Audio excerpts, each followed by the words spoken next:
Bitcoin to crash to $10,000. Let's have a look. Hello everyone, Florian.heise here and welcome to another episode of HeiseSays. Grab your stein of coffee and of course, the crypto market's acting a little bearish at the moment, so we're starting to see claims of it potentially crashing. Here's an article I thought we'd have a look at from Alex Turner Cohen from news.com.au. Bitcoin may not last much longer, everyone. Before we have a look at this, let's jump over to the other screen and check out the current crypto prices. Bitcoin is at $46,000, everyone. Ethereum is at $3,800. Binance Coin is at $514. Solana is $172. Cardano is at $122. XRP is at 85 cents. Terra is, I haven't seen this one before, is at $76. And then Avalanche is at $103.50. And we can see a bit of mixed red. Looks like, not quite an alt season at the moment. There's still a lot of red everywhere, guys. A lot of red everywhere.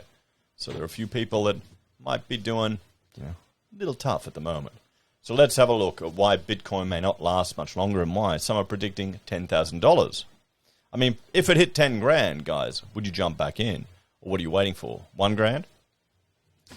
The cryptocurrency has had a horror 5 weeks, but rather than bouncing back, one expert thinks the coin is on its last legs. A university professor has issued a stark warning about Bitcoin following weeks of turbulence with the cryptocurrency's price. For the 6th week straight, Bitcoin has been in the red, despite hitting an all-time high of nearly $69,000, 96,000 AUD on November 10. Now, at the time of writing, Bitcoin is at 46.6. Meanwhile, the blockchain has shed $23,000 of value, 33%, in just several weeks. And we had a look at Magellan Financial. They cut 30% in one day. So there you go. Crypto isn't the most craziest out there. So it's a point not lost on SelfWealth Prasad, a senior economics professor at US Ivy League Cornell University. Bitcoin itself may not last that much longer, he told CNBC last week. The expert, who has authored The Future of Money, How the Digital Revolution is Transforming Currencies and Finance, is a proponent of blockchain technology. However, Professor Prasad thinks Bitcoin isn't as good as other cryptocurrencies out there and will fade away soon as better coins take the world by storm. So is Bitcoin the MySpace of social media? And is Ethereum even going to last? There's some alternatives out there.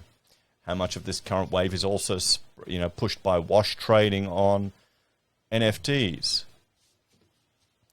Bitcoin's use of the blockchain technology is not very efficient, the professor said. The cryptocurrency is environmentally destructive and doesn't scale up very well, he explained. He's not wrong. Bitcoin, which has a market capitalization of $885 billion, produces 36.95 megatons of CO2 annually through its transactions, similar to New Zealand's carbon footprint.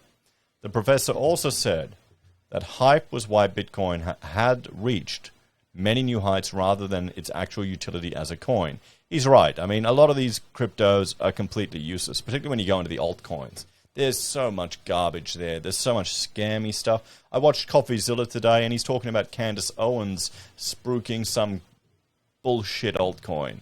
There's just so much garbage around there, guys. And, all this stuff, a lot of it's open source. They can just take the tech and create a new thing if you want to use it in a corporate world.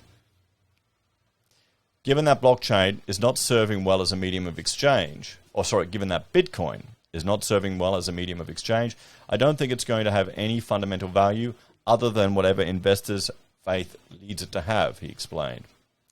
The professor was still bullish about cryptocurrency on the whole.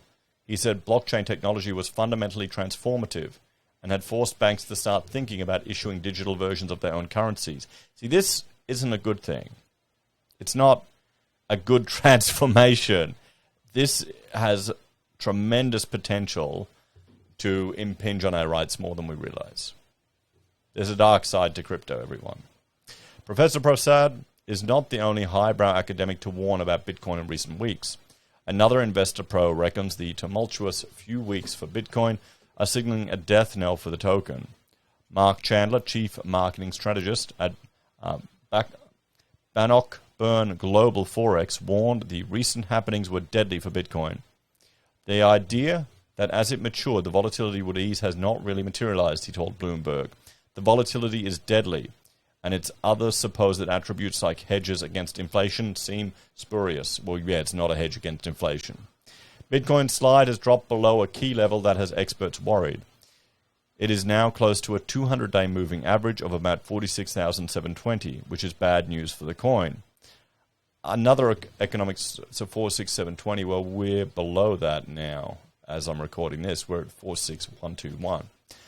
Another economic forecaster said a 200-day moving average below 46,000 was a yellow flag and indicated that Bitcoin will soon only be worth $10,000 each if the slide continues. Okay, so I'll refresh right now and we'll jump over here. There you go. So we're $98 off that prediction, everyone. I mean, so is now the time to short it, guys.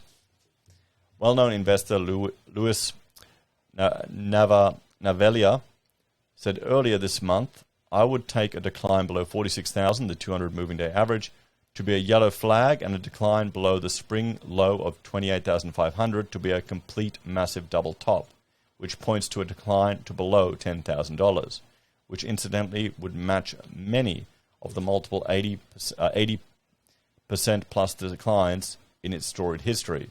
However, others are bullish about cryptocurrency, particularly Bitcoin, heading into 2022. Tommy Honan, head of corporate partners at Aussie crypto exchange platform SwiftX, told News.com earlier this month that Bitcoin could easily be within 150,000 US territory at its peak next year. Greg Rubin, head of trading at Aussie firm Global Prime, also thinks Bitcoin will hit six figures early next year. However, that came with a warning. He estimated the top-ranked coin will hit between 114,000 to 130,000 US in the first quarter of next year. However, after that, prices would drop dramatically, where they would remain. Looking at the scale of probabilities, it seems that most likely end to the bull run will kick off in 2020 will be next year, he told News.com. Bitcoin's price would plunge to 10 to 20,000, mark a drop of around 70% where it would remain. When the volatility dies down, Bitcoin will meander on low volumes for years, he explains. Well, let's have a bit of a talk about this one, guys. So it's not the first time we're hearing predictions of Bitcoin crashing down. But I wonder what would happen if we had a sharp decrease with Bitcoin. It's a bit different this time. You've got a few corporates that are bought in. I mean, would Tesla buy more? Would some of the others buy more? Or would that be enough to tick them over? If you lost 70%, we'd have to see, guys. What do you think? Do you suspect Bitcoin will crash right back down? Or are you in it for the long run? Or is the volatility just too much, guys? Let me know your thoughts in the comments below. But I want you to check out this video about, well, what to do with the money you've saved from your mortgage. I've been saving all my money on my mortgage where I've locked it in, and I've been putting it, well, the pocket money I found, I've been putting in dividend investing shares. There's another alternative. Take care, guys.